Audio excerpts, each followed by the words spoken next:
So I'm just gonna press play. So we are here in Collective Art Gallery and Event Space at the Holywell Hill. My name is Alex. I'm here with Aisha, the founder of Art Collective, and we would love to welcome today our beautiful artist in here, Helen, who will be exhibiting with us in July this year, and it's going to be a powerful one, isn't it? Thank you very much for having me. Really pleased to be here in such an amazing space. It really is in the heart of St Albans, and just what St Albans needed. A creative hub where artists can meet and join and show the different mediums of photography, art, poetry and so forth. Well, that's brilliant, because you're actually completely kind of adapted yourself and kind of blend in with this space so naturally as well. I was just wondering, what was the first kind of a thing for you that you perceived that it made you into an artist?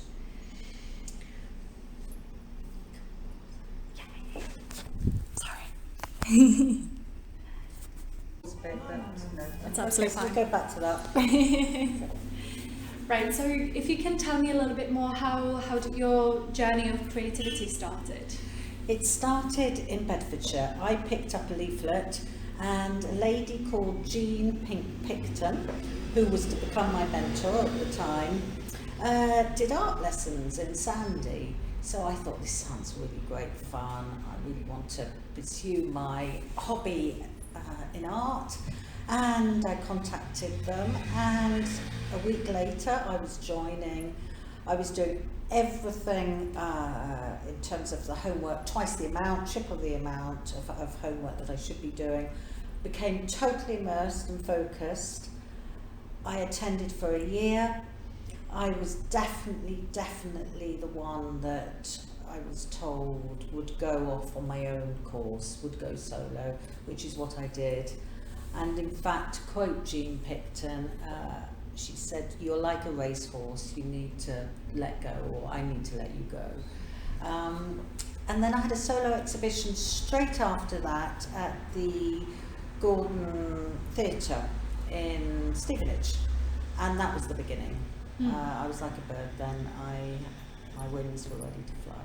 How did it feel the first time, seeing people coming in and interacting with your work? Absolutely unbelievable. I think I had about 10 pieces there, 2 got sold, and it gave me the confidence to be able to continue. And shortly after, only literally probably 2 or 3 months, I was in London at the Brick Lane Gallery, and that was my first proper exhibition in London, and that was just phenomenal. It was really good to jump from just being in Hertfordshire to being obviously in Shoreditch. It was a really good feeling, and I've never looked back. Oh wow, brilliant. So I was wondering, if we would have a chance to skip completely, you're about to have a solo exhibition in here in July. If people, coming, for the first time to your very first exhibition, and now coming to the exhibition that is going to come in July, I'm pretty sure there is going to be much of a difference, right? It's a complete difference. This will be the biggest personal achievement to date in my life. In the last year, having fought triple-negative breast cancer, all the way through I was documenting the journey in hope to do an exhibition. I didn't know where, I didn't know which venue, I didn't know if it was going to happen, but being a very focused and motivated person, I had a pretty good chance it was going to happen. And as soon as I came in to the Collective Gallery, I knew this was the gallery to tell my story. And this is a really important exhibition to inspire men, to inspire women, that you can do anything, you've got dreams, you can tell people anything you want to, as long as you have a voice and you can document. Absolutely, fantastic. We're just going to take a minute.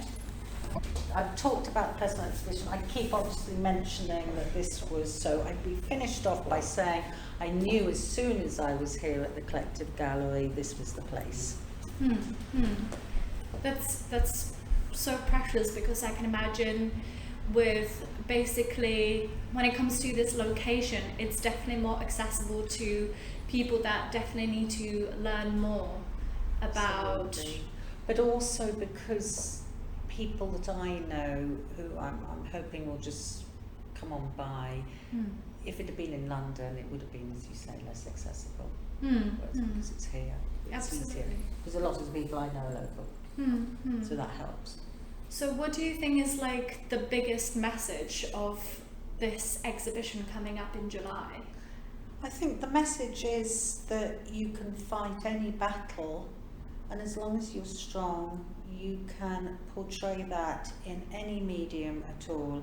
And I chose art, I chose photography, I chose poetry, I chose to look at quotes and to look at positive aspirations, and that's what I feel. And the quote, I will paint my way through this, which is exactly the quote that I said to the nurse as I was diagnosed, and sure thing, I did paint my way through it. That's going to be very powerful for sure. So how would you like your visitors coming to this exhibition to feel like after when they leave? I want them to feel quite enlightened. I want them to feel a sense of emotion, because it is a person, artist, and obviously in some case friend, journey, going through this. But I feel if they walk away having a truer picture and a greater insight as to what I did go through, that would mean a lot. And if they can take away that feeling that there's a closeness. That artist has, being myself, has shared so much of her soul through the art, through the photography, through the messages. It's a rawness that some people would never reveal in their life, but I just want to share, and I always have wanted to share every aspect of it. And if they can go away feeling that closeness, I feel I've done what I need to do. That's very powerful. Yeah, really powerful, and I think it's really trusting and open of you to actually want to share that with other people, as well as being inspiring, because there are going to be so many women who've actually been in your position and have felt alone. And by having this same exhibition here, what you're actually saying to other women is, I get it, I know what you're going through, and you can work through this. Yes, you can. Can you talk a little bit more about how potentially your creativity was either challenged or enhanced through your healing journey? It was definitely enhanced. I was not going to let at any stage be without my pens, my brushes, to express what I needed to express. There were some days where I could hardly open my eyes after the first few days of chemo. The drugs were so toxic, and people said it's like being run over by a bus. And at the time I thought, no, that won't happen to me. Well, it does. But even in those situations, I was able to embed, illustrate, as long as I had a few materials, that's all I needed. I was able to illustrate, which I hadn't done before. But there was no way I could get a big 1 metre by 1 metre canvas and start painting. I didn't have the strength, I was too weak. And other times I would turn to words and write poems, or I would just write messages. So it's so enhanced the creativity. During the surgery, I should say, in terms of the healing process, I had the surgery actually on my birthday, which was the biggest gift, because I became cancer-free on my birthday, which is the best birthday gift you can ever have. But at least 6 to 8 weeks, I had what they call drains, And I thought, goodness, I'm never ever going to be able to paint, because my arm was severed, the nerve was severed in my arm, in my right arm, which is what I used to paint. But I wasn't going to give up. I literally had some small canvases, and I just took my time, and I found my arm again. And the works that I produced after the surgery are they're really important and really significant, because I didn't think I was going to ever be able to paint again. After the surgery, the consultant said, it's permanent, your damage is permanent, and I just thought, that's me done. But me being me, I would have started to paint with my toes if that had been the case, because I find a way and a solution to every problem. But yes, to answer your question, it's no doubt enhanced. And just to take that a step further, that question, when I went through radiotherapy, that was also very, very claustrophobic and incredibly frightening for me, being in this machine and then people leaving you, and of course going through the radiotherapy sessions if you don't like machines, which I don't. And that's also when I went through a series of illustrations, and some of the illustrations, there's 3 pieces that really show this. One is titled Solitary Figure, the second is called Severed Arm, and the third being Frozen in Fear. And those illustrations really do show the agony that I went through to get through those sessions, which were 3 months of radiotherapy. Thank you for sharing that with us. It's fine. So you have the solo exhibition here in July. What's next? What's happening for you in your artistic career? Oh, that's wonderful. I really want to start, possibly, it's a big secret, but it's not a secret now, possibly going and exploring collage.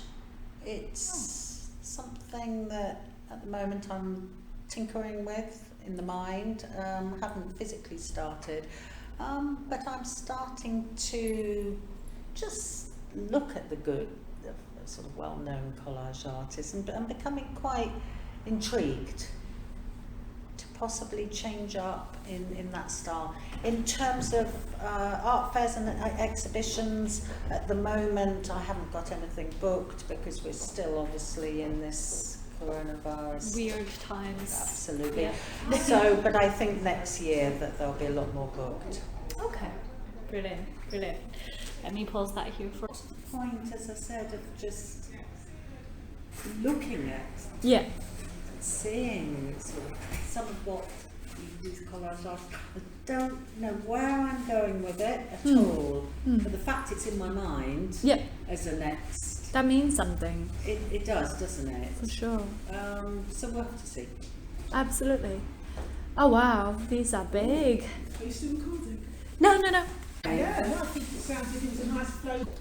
So, I also just had one more question that I wanted to ask you, Helen. If in this exhibition, is there a particular piece that felt so vulnerable to you that you weren't sure if you would like to exhibit it at some stage? Yes. It's a piece called Scars, and it really is, it's quite a big piece. It's certainly not a pretty piece or aesthetic. I have thought about it long and hard as to whether I show this. This is a piece that was totally spontaneous. There's no head, there's just a body, and there's just scars. And this is how I felt, because I obviously have the mental scars and I've got physical scars. And this piece does show that. And so it is a very vulnerable piece. But it'll be here, and does, I think it really does show the artist's scars. Wow. It still makes me really excited and super curious to see it. So we're so excited to have you here, Helen. Thank you. And Thank you so much. we'll be looking forward to it. Yeah, most Thank definitely. you. Can't wait. Absolutely can't wait. And we're enjoying actually this whole process of the curation and putting all the work together. So really excited about this It's solo been exhibition. amazing. We've all put in a lot of work, and I just can't thank you enough for letting me tell my story. I feel how I feel. Thank you. Thank you everyone for listening. Thank you.